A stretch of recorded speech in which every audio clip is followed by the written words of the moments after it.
माँ तू सबसे प्यारी है, माँ तू जग में न्यारी है।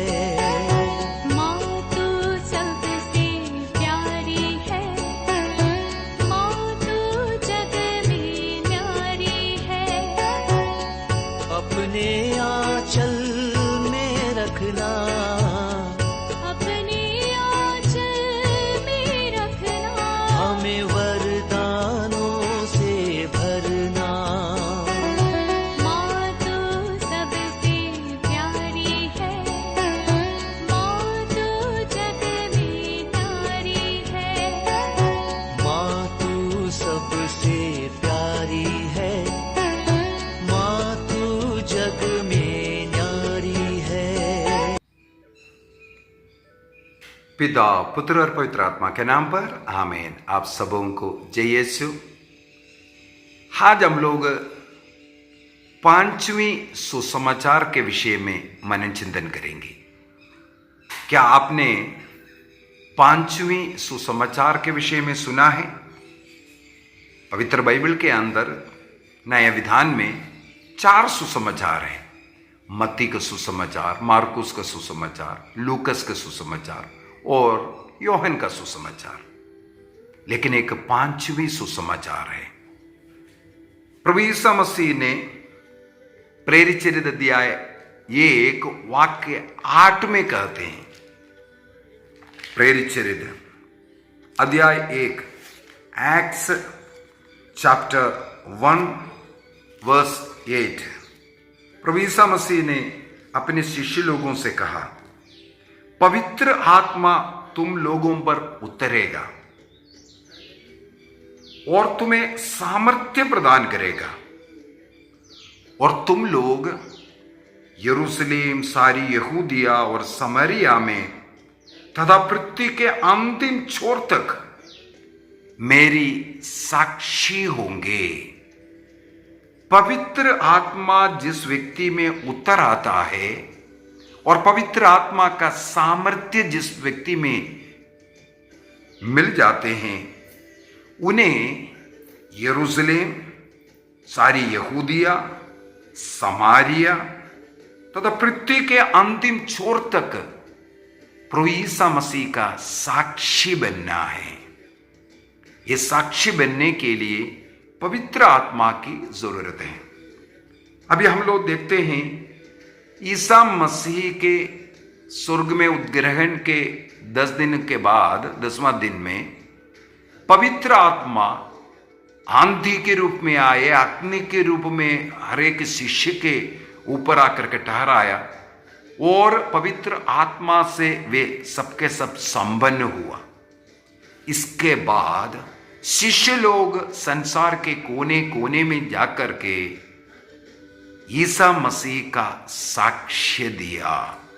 कैसे साक्ष्य दिया? ये साक्ष्य देने का क्या मतलब है? कई लोग सोचते हैं बाइबल को उठाओ और उसको पढ़ करके लोगों को सुनाओ।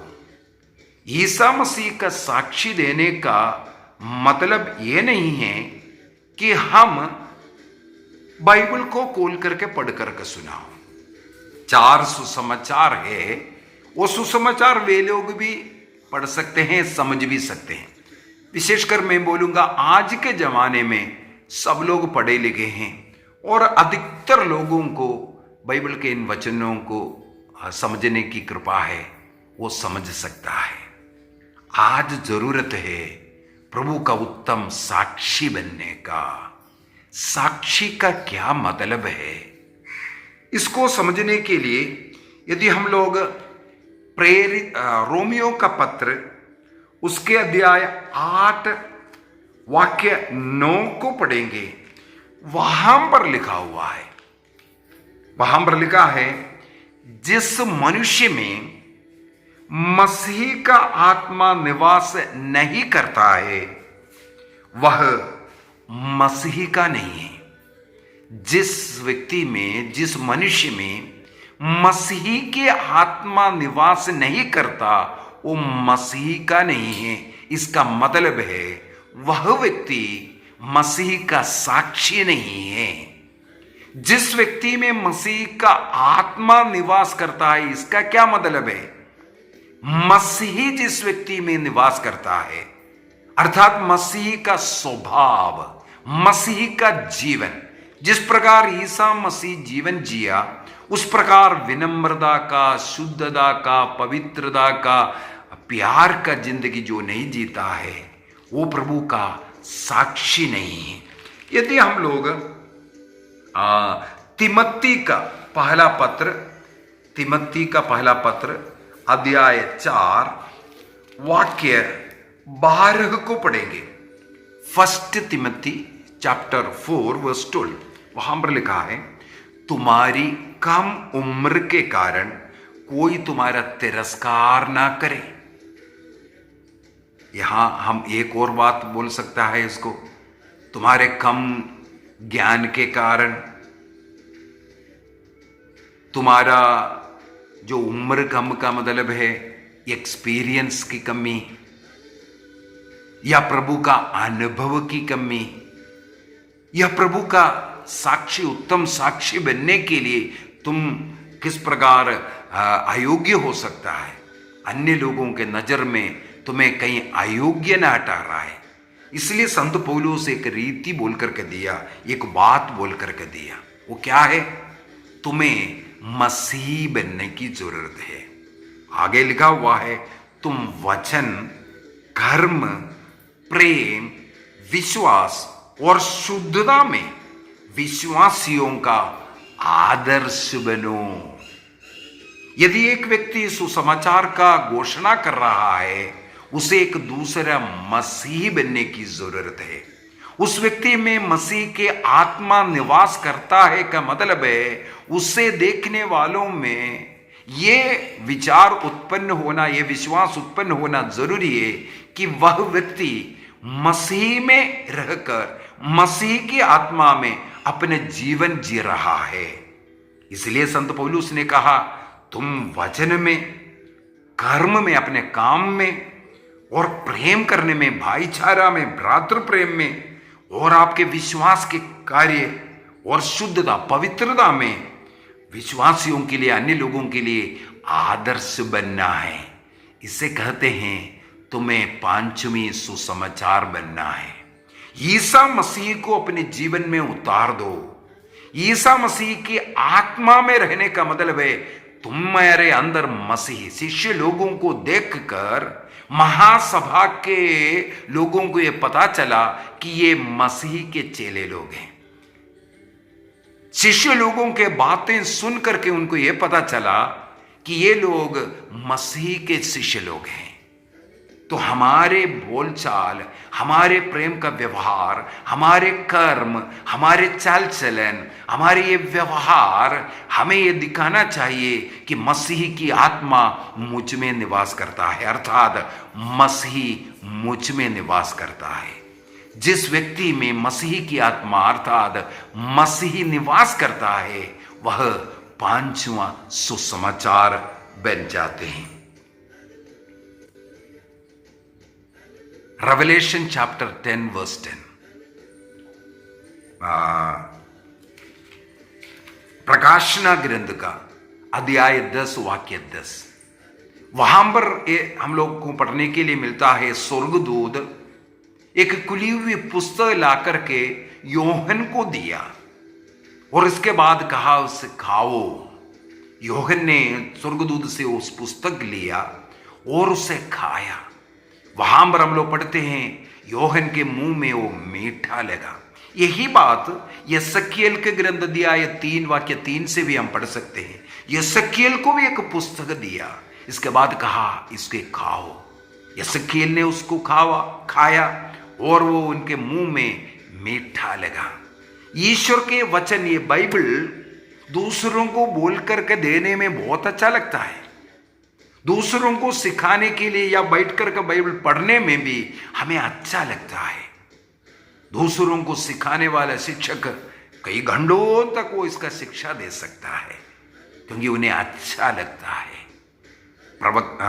प्रकाशना ग्रंथ 10:10 में, रेवलेशन चैप्टर 10:10 में लिखा हुआ है, जब वो खा चुका वो बाइबल, वो वचन, वो पुस्तक जब वो खा चुका, मुंह में मीठा था लेकिन वो पेट में पहुंचा, पेट कड़वा हो गया।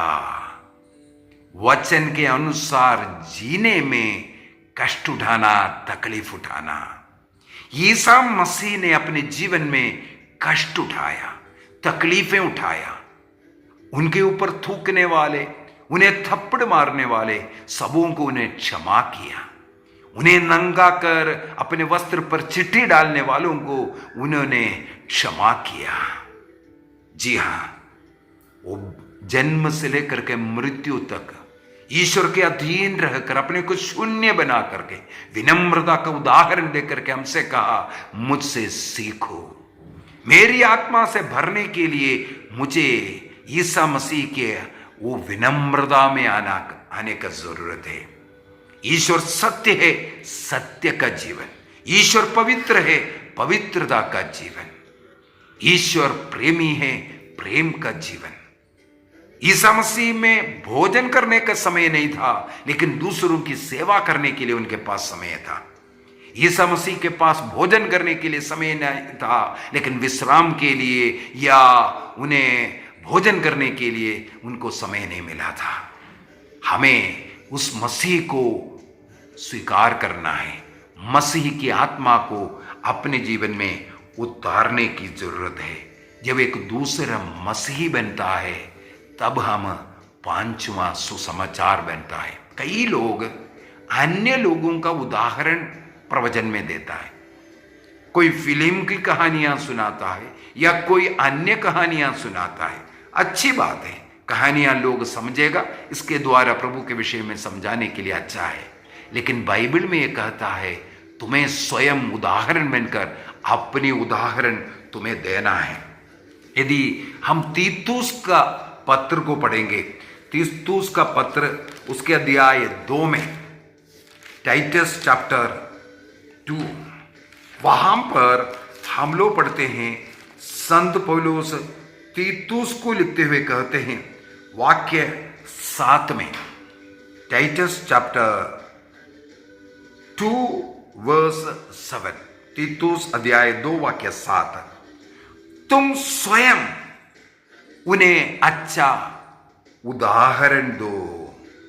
तुम्हारी शिक्षा प्रामाणिक और गंभीर होने के लिए तुम्हें स्वयं उदाहरण बनने की जरूरत है।